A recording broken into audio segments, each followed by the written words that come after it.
Hello friends, welcome है आप सभी का आपके इस कृष्णा आर्ट्स एजुकेशन चैनल में, जो केवल और केवल बोर्ड एग्जाम की तैयारी करवाने के लिए बनी है। इसलिए इस चैनल को आपने अभी तक सब्सक्राइब नहीं किया तो इस चैनल को सब्सक्राइब कर दें और साइड के बेल नोटिफिकेशन को भी जरूर प्रेस कर दें, ताकि हमारी वीडियो का लेटेस्ट नोटिफिकेशन आप तक सबसे पहले पहुँच सके। और अगर आपको इस चैनल से रिलेटेड क्लास 10 के नोट्स और PDF चाहिए, आपको क्लासेज की नोटिफिकेशन सही समय पर चाहिए, तो आप हमारे टेलीग्राम चैनल को ज्वाइन कर लें। टेलीग्राम चैनल पर जो नोट्स और PDF आपको दिए जाते हैं वे बिल्कुल मुफ्त में दिए जाते हैं और उनको पढ़कर आप अपने बोर्ड एग्जाम की तैयारी और अधिक अच्छे तरीके से कर सकते हैं। टेलीग्राम चैनल का लिंक डिस्क्रिप्शन में भी दिया हुआ है और आप टेलीग्राम एप्लीकेशन में कृष्णा आर्ट्स एजुकेशन चैनल को सर्च करके भी ज्वाइन हो सकते हैं। इसलिए टेलीग्राम चैनल को जरूर ज्वाइन कर लीजिएगा। तो चलिए आज की इस वीडियो में आगे की ओर बढ़ते हैं।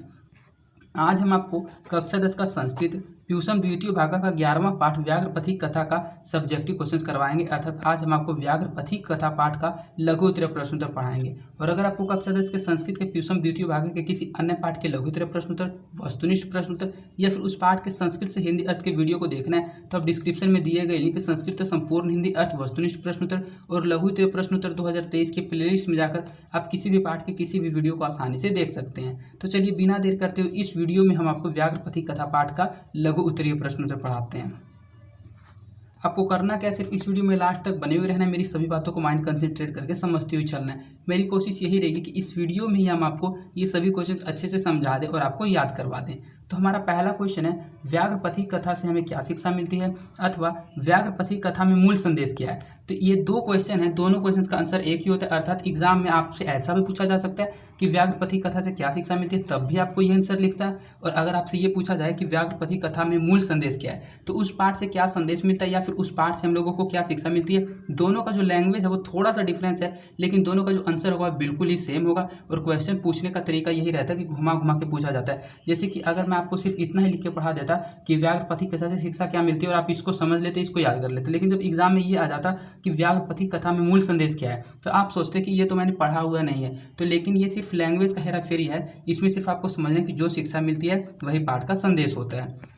तो जो आपने इस पाठ में पढ़ा था उसी के बारे में सिर्फ आपको लिखना है कि इस पाठ से हम लोगों को क्या शिक्षा मिलती है या फिर क्या संदेश मिलता है। तो नारायण पंडित के द्वारा रचित हित उपदेश की नीति कथा ग्रंथ में मित्र लाभ खंड से ली गई कथा व्याघ्र पथिक है। ये थोड़ा यहाँ पथिक होना चाहिए था, थोड़ा सा टाइपिंग मिस्टेक है।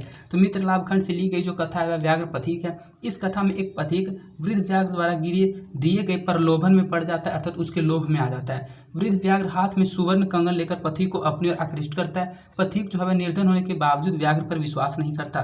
तब व्याघ्र द्वारा सटीक तर्क दिए जाने पर पथिक संतुष्ट होकर कंगन लेना उचित समझता है। व्याघ्र द्वारा स्नान कर ग्रहण करने की बात स्वीकार कर पथिक महाकीचड़ में गिर जाता है और व्याघ्र द्वारा मारा जाता है। इस कथा में संदेश और शिक्षा यही है कि जो नरभक्षी होता है, यहाँ नरभक्षी होना चाहिए था, कि जो नरभक्षी प्राणी होते हैं उस पर हम लोगों को कभी भी विश्वास नहीं करना चाहिए और अपनी किसी भी समस्या का समाधान ऐसे व्यक्ति द्वारा नजर आए जो कि नरभक्षी है, उसके लोभ में हम लोगों को कभी भी नहीं फंसना चाहिए। तो इस पाठ से क्या शिक्षा मिलती है, इसमें आपको सिर्फ वही लिखना है जो मैंने आपको कहानी में पढ़ाया था। आपको कहानी याद रहना चाहिए। अगर आपने इस पाठ के हिंदी अर्थ के वीडियो को नहीं देखा है तो मैंने इस पूरे पाठ को बिल्कुल ही संस्कृत से एक एक शब्द का संस्कृत से हिंदी अर्थ करके एक्सप्लेन कर रखा है। आप इस वीडियो को देखने के बाद इस पाठ के हिंदी अर्थ के वीडियो को भी जरूर देख लीजिएगा।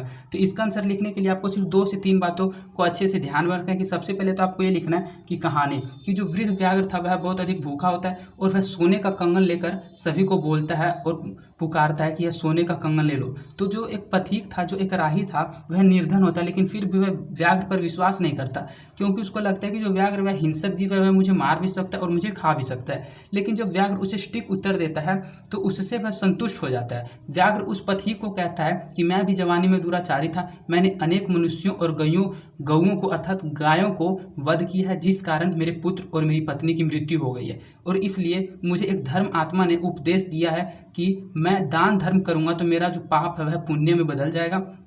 और इन्हीं सभी बातों को सुनकर जो पथिक है वह उसकी बातों से संतुष्ट हो जाता है। लेकिन व्याघ्र उसे कहता है कि आप इस कंगन को तभी स्वीकार कर सकते हैं जब आप स्नान कर लेंगे। तो स्नान करने के लिए वह पथिक एक महाकीचड़ में अर्थात सरोवर में जाता है जिसमें कीचड़ रहता है और उस कीचड़ में फंस जाता है। और जब वह कीचड़ में फंस जाता है तो वह भागने में असमर्थ हो जाता है और व्याघ्र द्वारा मारा जाता है। तो इस कथा से हम लोगों को संदेश यही मिलती है कि जो भी नरभक्षी प्राणी होते हैं उन नरभक्षी प्राणियों पर कभी भी विश्वास नहीं करना चाहिए और अपनी किसी भी समस्या का समाधान ऐसे व्यक्ति द्वारा नजर आए जो कि नरभक्षी है तो उसके लोभ में हम लोगों को कभी भी नहीं फंसना चाहिए।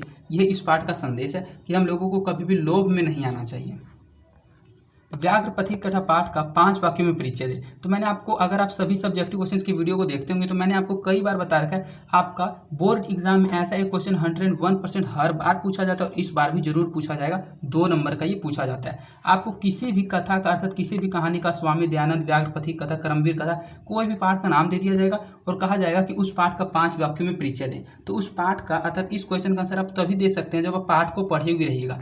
जो जो आपने पाठ में पढ़ा है उनमें से सिर्फ किन्हीं 5 वाक्यों के जरिए पाठ के बारे में आपको कुछ बता देना है। इसमें जरूरी नहीं कि जो लाइनें मैंने लिखी सिर्फ इन्हीं लाइनों को आपको रट के याद करके जाना है। आप अपने लैंग्वेज के अनुसार किन्हीं भी 5 लाइनों को लिख सकते हैं, उससे आपका आंसर जो है बिल्कुल ही करेक्ट और बिल्कुल ही अच्छा हो जाएगा। तो इसमें जो मैंने लाइनें लिखी हैं वो आपको अच्छे से समझा देते हैं कि व्याघ्र पथिक कथा पाठ का 5 वाक्यों में परिचय कैसे देना है। तो सबसे पहले आपको लिखना है कि यह पाठ कहाँ से लिया गया और किसकी रचना द्वारा की गई है। तो यह कथा नारायण पंडित रचित प्रसिद्ध नीति कथा ग्रंथ से हित उपदेश के प्रथम भाग मित्रलाभ से संकलित है, अर्थात मित्रलाभ से लिया गया। इस कथा में लोभ आविष्ट व्यक्ति की दुर्दशा का निरूपण है।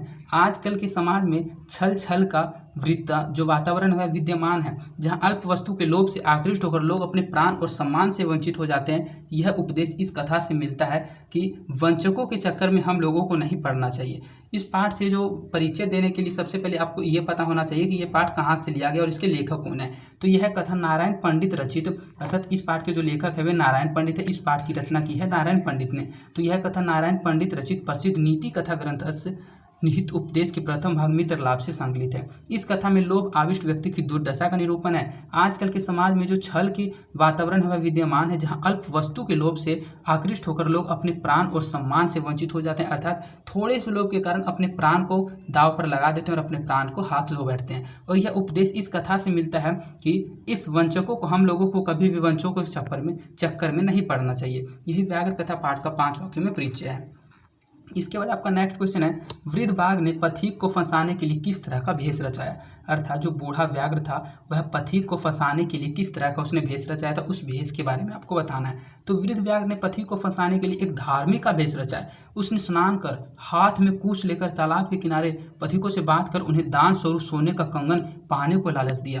अर्थात सबसे पहला तो वह एक ब्रह्मचारी के भेष में आ गया, अर्थात वह एक धार्मिक के भेष में आ गया जो बूढ़ा बाघ था, और वह तालाब के किनारे स्नान कर अपने हाथ में कूश लेकर पथिक से बात कर रहा था कि मैं दान करना चाहता हूँ, इसलिए तुम इस सोने के कंगन के लोग सोने के कंगन को ले लो। और इन्हीं सभी बातों से जो पथिक है वह लोभ में आकर, लोभ से आकर्षित होकर उसकी बातों में आ जाता है और वह भी स्नान करने के लिए अंदर जाता है और कीचड़ में फंस जाता है। तब वृद्ध व्याघ्र जो है अपना असली रूप में आता है और उसको मारकर खा जाता है। तो वृद्ध व्याघ्र ने पथिक को फंसाने के लिए किस तरह का भेष रचा है, तो इसमें आपको सिर्फ और सिर्फ वृद्ध व्याघ्र के भेष के बारे में बताना है। तो वृद्ध बाघ ने पथिक को फंसाने के लिए एक धार्मिक का भेष रचाया। उसने स्नान कर हाथ में कूश लेकर तालाब के किनारे पथिकों से बात कर उन्हें दान स्वरूप सोने का कंगन पाने का लालच दिया और इसी लालच से उसने पथिक को फंसा लिया। जो पथिक था वह वृद्ध बाघ की बातों में क्यों आ गया, तो ये तो मैंने आपको कई बार बता दिया। अब ये क्वेश्चन में पूछा जाएगा तब आपको कैसे एक्सप्लेन करना है। तो जो पथिक था, जो राही था, वह बूढ़े बाघ के बातों में क्यों आ गया था, कैसे आ गया था। तो पथिक ने सोने के कंगन की बात सुनकर सोचा कि ऐसा भाग्य से ही मिल सकता है, किंतु जिस कार्य में खतरा हो उसे नहीं करना चाहिए। फिर लोभवश उसने सोचा कि धन कमाने के लिए खतरा तो होता ही है, अर्थात जो मनी है वह बिना रिस्क के कमाया नहीं जा सकता आजकल के समाज में। तो उसने वैसा ही सोचा कि यह जो सोने का कंगन है किसी को भाग्य से मिलता है, अर्थात उसे लगा कि दान में मुझे सोने का कंगन मिल रहा है और अगर मैं इसे अभी जाने दूं तो ये मेरे लिए बहुत ही दुर्भाग्य की बात होगी। इसलिए वह सोचता है कि जिस कार्य में खतरा नहीं उसे नहीं करना चाहिए, लेकिन जब उसको लोभ आता है तो उस लोभवश वह सोचता है कि धन कमाने के लिए खतरा तो होता ही है, और इसी तरह के लोभ से वशीभूत होकर वह बाघ की बातों में आ जाता है। तो पथिक वृद्ध बाघ की बातों में क्यों आ गया था, तो पथिक ने सोने की कंगन की बात सुनकर सोचा कि ऐसा भाग्य से ही मिल पाता है, किंतु जिस कार्य में खतरा हो उसे नहीं करना चाहिए।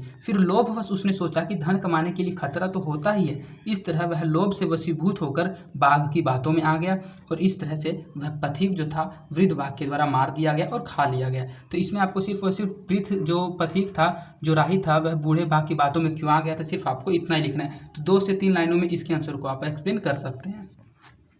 इसके बाद हमारा नेक्स्ट क्वेश्चन है, बूढ़ा बाघ जो वृद्ध बाघ पथिक को पकड़ने में कैसे सफल हुआ था, अथवा बाघ ने पथिक को पकड़ने के लिए क्या चाल चली। तो ये भी क्वेश्चन दो है, दोनों का आंसर एक होगा, सिर्फ क्वेश्चन का लैंग्वेज थोड़ा अलग है। पहला क्वेश्चन है कि जो वृद्ध बाघ था उसने पथिक को पकड़ने में कैसे सफल हुआ था, अथवा यही क्वेश्चन दूसरे तरीके से पूछा जा सकता है कि बाघ ने पथिक को पकड़ने के लिए क्या चाल चली थी। तो वृद्ध बाघ ने एक धार्मिक आवेश रचाकर तालाब के किनारे पथिकों को सोने का कंगन लेने के लिए कहा।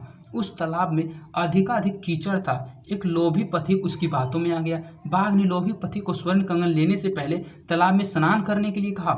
उस बाघ के बात पर विश्वास कर जब पथिक तालाब में घुसा तो वह अधिकाधिक कीचड़ में धंस गया और बाघ ने उसे पकड़ लिया। तो इसमें क्वेश्चन में पूछा यही जा रहा था कि पथिक ने बाघ, अर्थात जो बाघ था उसने पथिक को पकड़ने के लिए क्या चाल चली थी। तो उसने उसको पकड़ने के लिए चाल चली थी कि सबसे पहले तो उसने अपना भेष ही बदल लिया था। जो वृद्ध बाघ था उसने धार्मिक का भेष रचाकर तालाब के किनारे स्नान कर अपने हाथ में कूच लेकर पथिक को सोने का कंगन लेने के लिए कहा। उस तालाब में बहुत अधिक कीचड़ था जिस तालाब के किनारे वह खड़ा था, लेकिन जो एक लोभी था वह पथिक जो था वह उसकी बातों में आ गया। बाघ ने लोभी पथिक को सोने का कंगन लेने से पहले उसको कहा कि इसको तुम दान में तभी ग्रहण कर सकते हो जब तुम इस सरोवर में स्नान कर लोगे। तो वह लोभ में वशीभूत था और लोभ के कारण उस स्नान में, उस तालाब में अर्थात उस सरोवर में स्नान करने के लिए कूद पड़ा और उसके अंदर गया और उसमें फंस गया क्योंकि उसमें बहुत अधिक कीचड़ था। और उस बाघ के बात पर विश्वास कर जब पथिक तालाब में घुसा तो वह अधिकाधिक कीचड़ में धंस गया अर्थात फंस गया और वह भागने में असमर्थ हो गया। और इस तरह से बाघ ने उसे पकड़ लिया और पकड़कर उसे मार दिया और उसको खा लिया। तो इसी प्रकार जो वृद्ध बाघ था उसने पथिक को पकड़ने में सफल हुआ था। पथिक को फंसाने के लिए बाघ ने, जो वृद्ध बाघ था उसने क्या तर्क दिया। तो ये देखिए, जो इससे पहले आपने दो क्वेश्चन पढ़ा, जो ये क्वेश्चन है, ये सभी क्वेश्चन एक ही टाइप के हैं। इनमें से कोई भी ये क्वेश्चन पूछ दिया जाए आपको सिर्फ यही कहानी लिखना है कि सबसे पहले तो जो सुवर्ण कंगन की बात वह बोलता है वृद्ध बाघ, वह अपना भेष बदल कर तालाब के किनारे स्नान कर अपने हाथ में कूच लेकर बोलता है कि ये सोने का कंगन ले लो क्योंकि मैं इसे दान में देना चाहता हूँ। तो जो पथिक है वह उसके लोभ में आ जाता है और उसके लोभ में आकर वह उससे सोने का कंगन दान में लेने के लिए तात्पर्य हो जाता है। लेकिन जो वृद्ध व्याघ्र था वह उसको कहता है कि तुम इस सोने के कंगन को तभी ले सकते हो जब तुम स्नान कर लोगे। और स्नान करने के लिए वह उसको सरोवर में जाने के लिए कहता है। और जो सरोवर था, जो तालाब था, उसमें बहुत अधिक कीचड़ था और जब वह उसमें जाता है तो उसमें फंस जाता है और फंस जब जाता है तो वह भागने में असमर्थ हो जाता है। उसके बाद वृद्ध व्याघ्र के द्वारा मार दिया जाता है और खा लिया जाता है। तो इसी टाइप का आंसर आपको लिखना है। ये जो 2-3 क्वेश्चन मैं लगातार आपको पढ़ा रहा हूँ। तो आपका नेक्स्ट क्वेश्चन यही है कि पथिक को फंसाने के लिए वृद्ध बाघ ने क्या तर्क दिए थे, अर्थात क्या विचार रखे थे। तो पथिक लोभी तथा चालाक था। जो पथिक था, जो राही था, वह चालाक भी था लेकिन लोभी था। उसे फंसाने के लिए वृद्ध बाघ ने कहा कि मैं युवा अवस्था में अति हिंसक था। जो मैंने इससे पहले बताया था कि बूढ़ा बाघ कहता था कि मैं भी जवानी में बहुत अधिक दुराचारी था, मैं बहुत अधिक अति हिंसक था, अनेक गायों और मनुष्यों का वध किया करता था। परिणाम स्वरूप मेरे पुत्र, यहाँ पुत्र होना चाहिए था, थोड़ा सा टाइपिंग में मिस्टेक है। तो परिणाम स्वरूप मेरे पुत्र और पत्नी मर गए और मैं अब वंशहीन हो गया। किसी धार्मिक व्यक्ति का उपदेश का पालन कर मैं अब स्वच्छ हृदय वाला दानी और गले हुए नख दंत वाला वृद्ध हूँ। अर्थात वह कहता है कि अब तो मेरा जो दांत है वह भी बूढ़ा हो गया है क्योंकि मैं बहुत अधिक बूढ़ा हो गया हूँ, इसलिए मुझ पर विश्वास किया जा सकता है। जो पथिक है वह उस वृद्ध व्याघ्र से कहता है कि मैं तुम पर विश्वास कैसे करूं क्योंकि तुम तो एक हिंसक जीव हो। तब वह अपने तर्क को देता है कि जो पथिक जो था वह लोभी तथा चालक था, इसलिए वह उन बातों को बोलता है। लेकिन उसे फंसाने के लिए वृद्ध व्याघ्र कहता है कि मैं अभी युवा अवस्था में बहुत अधिक हिंसक था, अनेक गायों और मनुष्यों का वध मैंने किया है। परिणाम स्वरूप उस वध के कारण अगर इतना पाप मैंने किया, इसलिए मेरे पुत्र और पत्नी की मृत्यु हो गई है और अब मैं वंशहीन हो गया हूँ। इसलिए किसी धार्मिक व्यक्ति का उपदेश का मैं पालन कर अपने स्वच्छ हृदय वाला दानी हो गया हूँ और मेरा जो नख है, अर्थात मेरे जो नाखून और मेरे दांत है वे भी गल गए हैं क्योंकि मैं वृद्ध हूँ, इसलिए मुझ पर विश्वास किया जा सकता है। इस प्रकार से बूढ़े बाघ ने तर्कों के द्वारा पथिक को अपनी बातों में फंसा लिया था। धार्मिक व्यक्ति ने वृद्ध बाघ को क्या उपदेश दिया। यहाँ बाघ होना चाहिए था। ये थोड़ा बहुत टाइपिंग मिस्टेक आपको अभी मिल रहा है क्योंकि अभी ये जो मिस्टेक्स है ये पढ़ाते पढ़ाते हम चेक कर रहे हैं, लेकिन जब आपको इसका PDF टेलीग्राम चैनल पर मिलेगा तो उसमें ये सभी चीज़ करेक्ट रहेगा। अर्थात जब आप उसको PDF के माध्यम से याद कीजिएगा तब आपको ये गलतियाँ नहीं मिलेगी। तो आप टेलीग्राम चैनल को ज्वाइन नहीं किया तो उसको जरूर ज्वाइन कर लीजिएगा। इन सभी के PDF को एग्जाम टाइम में रिवाइज करने के लिए आपके लिए बहुत ज़्यादा इंपॉर्टेंट काम आएगा। तो धार्मिक व्यक्ति ने वृद्ध बाघ को क्या उपदेश दिया था। तो जो बाघ था वह वृद्ध बाघ अति दुराचारी था। युवा अवस्था में अनेक गायों और मनुष्यों के वध करने के पाप के कारण वह निसंतान और पत्नी विहीन हो गया था। तब एक धार्मिक व्यक्ति के पाप मुक्त होने के लिए बाघ को उपदेश दिया कि आप दान पुण्य करें। तो इससे पहला जो आपने 6th क्वेश्चन पढ़ा, सेम 6th क्वेश्चन का ही आंसर आपको इसमें भी लिखना है, बस इसमें पूछने का थोड़ा सा तरीका अलग है। इसमें यह है कि धार्मिक व्यक्ति ने वृद्ध बाघ को क्या उपदेश दिया था, तो वृद्ध बाघ को उसने उपदेश दिया था कि तुम पाप मुक्त तभी हो सकते हो जब तुम दान और पुण्य करोगे। ऐसा बात वह उस पथिक को बताता है जिस कारण वह उसकी बातों में फंस जाता है और स्नान करने के लिए उस तालाब में घुसता है। जैसे ही वह कीचड़ में फंस जाता है तो भागने में असमर्थ हो जाता है और जो बूढ़ा बाघ है वह उसको पकड़ लेता है, उसको मार देता है और उसको खा लेता है। नारायण पंडित द्वारा रचित व्याघ्र पथिक कथा पाठ का मूल उद्देश्य क्या है, तो जो मैंने आपको फर्स्ट क्वेश्चन पढ़ाया था सेम उसी का आंसर आप इसमें भी लिख सकते हैं। जैसे कि मैंने आपको पहले ही बता दिया कि क्वेश्चन एक ही रहता है, सिर्फ उसको पूछने का लैंग्वेज अलग अलग होता है और आंसर भी एक ही रहता है। तो नारायण पंडित द्वारा रचित व्याघ्र पथिक कथा पाठ का मूल उद्देश्य क्या है, तो व्याघ्र पथिक कथा का मूल उद्देश्य यह है कि हिंसक जीव अपने स्वभाव को कभी भी छोड़ नहीं सकता। इस कथा के द्वारा नारायण पंडित हमें यह शिक्षा देते हैं कि दुष्टों की बातों पर लोभ में आकर विश्वास नहीं करना चाहिए, सोच समझ कर ही काम करना चाहिए। इस कथा का उद्देश्य मनोरंजन के साथ एक व्यवहारिक ज्ञान भी देता है। अर्थात इस कथा में जैसा कि आपने पढ़ा बहुत अधिक मजा आता है। यह एक इंटरेस्टिंग और एंटरटेनमेंट स्टोरी है, अर्थात यह एक मनोरंजन कथा है। और अगर मैं एक बार फिर से कहता हूँ कि अगर आपने इस कथा को नहीं पढ़ा तो मैंने इस पूरे कथा को संस्कृत से बिल्कुल ही अच्छे से हिंदी में एक्सप्लेन करके पढ़ा रखा है। तो इस वीडियो को देखने के बाद आप इस पाठ की व्याख्या के वीडियो को अर्थात संपूर्ण हिंदी अर्थ के वीडियो को जरूर देख लीजिएगा, क्योंकि अगर आप उसको देख लेते हैं तो ऐसा एक भी ऑब्जेक्टिव या सब्जेक्टिव क्वेश्चन नहीं होगा जो कि आपसे एग्जाम में नहीं बनेगा पाठ को पढ़ने के बाद। तो जो नारायण पंडित द्वारा रचित व्याघ्र पथिक कथा है उस पाठ का मूल उद्देश्य यही है कि हम लोगों को हिंसक जीव पर कभी भी विश्वास नहीं करना चाहिए, क्योंकि वह अपने स्वभाव को नहीं छोड़ सकता। इस कथा के द्वारा नारायण पंडित हमें शिक्षा देते हैं कि दुष्टों की बातों पर लोभ में आकर विश्वास नहीं करना चाहिए, सोच समझ कर ही हम लोगों को अपना काम करना चाहिए। इस कथा का उद्देश्य मनोरंजन के साथ एक व्यवहारिक ज्ञान भी देता है, अर्थात इस ज्ञान को हम लोगों को अपने जीवन में फॉलो करना चाहिए, पालन करना चाहिए। व्याघ्र पथिक कथा को संक्षेप में अपने शब्दों में लिखिए, अर्थात कि जो व्याघ्र पथिक कथा आपने पूरा पाठ पढ़ा वही बताया जा रहा है कि उस पूरे पाठ को संक्षिप्त शब्दों में अर्थात शॉर्टकट में बताइए। तो यह मेरा और दूसरों का है, अर्थात यह मेरा परिवार और वह दूसरे परिवार का है, ऐसा सचमुच बुद्धि वाले कहते हैं। किंतु उच्चार विचार वाला पुरुष के लिए तो समस्त संसार ही अपना कुटुंब है। यह भारत की नीति है और इस नीति से संसार जो है शांति स्थापित किया जा सकता है। ये आंसर लगता है किसी दूसरे क्वेश्चन का ऐड हो गया, ये इसका आंसर नहीं है। इसका आंसर चलिए मैं आपको वैसे ही बता देता हूँ। इस टाइप का क्वेश्चन भी आंसर आप इस टाइप के क्वेश्चन का आंसर भी आप तभी दे सकते हैं जब आप पाठ को पढ़े हुए रहिएगा। तो पाठ को अगर आपने नहीं पढ़ा तो मैं एक बार फिर से आपको कहता हूँ, इस वीडियो को देखने के बाद इस पाठ को जरूर पढ़ लीजिएगा। उसका लिंक आपको डिस्क्रिप्शन में मिल जाएगा, प्लेलिस्ट में जाकर आप देख सकते हैं सभी पाठों के हिंदी अर्थ के वीडियो को। ये जो आंसर ये लगता है किसी अन्य चैप्टर का आंसर ऐड हो गया, मुझे लगता है कि ये किसी भारत महिमा वाला पाठ का आंसर ऐड हो गया। लेकिन इसमें आपको जो लिखना है वो ये लिखना है कि व्याघ्र पथिक कथा को संक्षेप में अपने शब्दों में कैसे लिखें, अर्थात ये जो पूरी कहानी आपने पढ़ा उसको शॉर्टकट में लिखना है। तो इसको आंसर आप ऐसे लिख सकते हैं कि व्याघ्र पथिक कथा में एक वृद्ध व्याघ्र होता है, वह बोलता है कि सोने का कंगन ले लो। वह अपना भेष बदल कर एक तालाब के किनारे अपने हाथ में कुछ लेकर बोलता है कि यह सोने का कंगन ले लो, और एक पथिक उसकी बातों को सुनता है तब उसके पास आता है। पहले तो वह जो पथिक है वह उसकी बातों पर विश्वास नहीं करता है, क्योंकि वह सोचता है कि जो वृद्ध व्याघ्र वह एक हिंसक जीव है और उसकी बातों में आकर मैं मारा जा सकता हूं। लेकिन लोभवश वह सोचता है कि यह भाग्य से ही सोने का कंगन मिल सकता है और वह उसके पास जाता है और वह दान को ग्रहण करने के लिए तैयार हो जाता है। लेकिन जो वृद्ध व्याघ्र होता है वह चालाक होता है, वह उसको कहता है कि तुम इस सोने के कंगन को तभी दान में ले सकते हो जब तुम स्नान कर लोगे। और स्नान करने के लिए वह पास के सरोवर में नहाने के लिए जाता है, ऐसा स्नान करने के लिए जाता है। लेकिन उस सरोवर में बहुत अधिक कीचड़ होता है और उस कीचड़ में वह फंस जाता है, और इस प्रकार जो वृद्ध व्याघ्र का चाल था वह संपूर्ण तरीके से पूर्ण रूप से अपना काम कर देता है, और वह जो कीचड़ में फंस जाता है पथिक तो वह भागने में असमर्थ हो जाता है और वृद्ध व्याघ्र उसको फिर पकड़ लेता है और पकड़कर उसको मारकर खा जाता है। तो यही इस कथा का संक्षेप शब्दों में वर्णन है। इस प्रकार आप अपने लैंग्वेज के अनुसार भी संक्षेप शब्दों में किसी भी पाठ का वर्णन कर सकते हैं, उस पाठ का परिचय दे सकते हैं, उस पाठ से क्या संदेश मिलती है, क्या शिक्षा मिलती है। इस टाइप के क्वेश्चन को आंसर आप बिल्कुल ही अच्छे से लिख सकते हैं अगर आप पाठ को पढ़े हुए रहिएगा। तो हम आशा करते हैं कि ये सभी क्वेश्चंस आपको अच्छे से याद हो गए होंगे, और अगर याद नहीं हुए होंगे तो समझ तो जरूर आ गए होंगे। और ये क्वेश्चन जब आपसे पूछे जाएंगे एग्जाम में तो 101% आप कुछ ना कुछ आंसर जरूर लिख के आइएगा। और अगर आपको यह वीडियो पसंद आई है तो इस वीडियो को अपने दोस्तों की भी ज़्यादा से ज़्यादा शेयर कीजिएगा, और इस वीडियो को लाइक भी जरूर कीजिएगा, जिससे मेरा मोटिवेशन बना हुआ रहता है। और अगर आपने अभी तक इस चैनल को सब्सक्राइब नहीं किया तो इस चैनल को सब्सक्राइब कर दें और साइड के बेल नोटिफिकेशन को प्रेस कर दें। और इसके PDF के लिए और अन्य बहुत सारे नोट्स और PDF को प्राप्त करने के लिए आप हमारे टेलीग्राम चैनल को ज्वाइन कर लें, और क्लासेस के नोटिफिकेशन भी आपको वहीं मिलते रहेंगे। और अगर आपको किसी प्रकार की कोई समस्या होती है, आपको वीडियो कैसी लगी, आप अपना राय सलाह या फिर फीडबैक मुझ तक पहुंचाना चाहते हैं तो आप कमेंट के माध्यम से अपनी बातों को मुझ तक पहुंचा सकते हैं और आप मेरे प्राइवेट टेलीग्राम आईडी पर मुझसे बात भी कर सकते हैं, मुझसे रूबरू हो सकते हैं। तो आज के लिए इतना ही, धन्यवाद। मिलते हैं आपसे किसी अन्य इंपॉर्टेंट वीडियो में।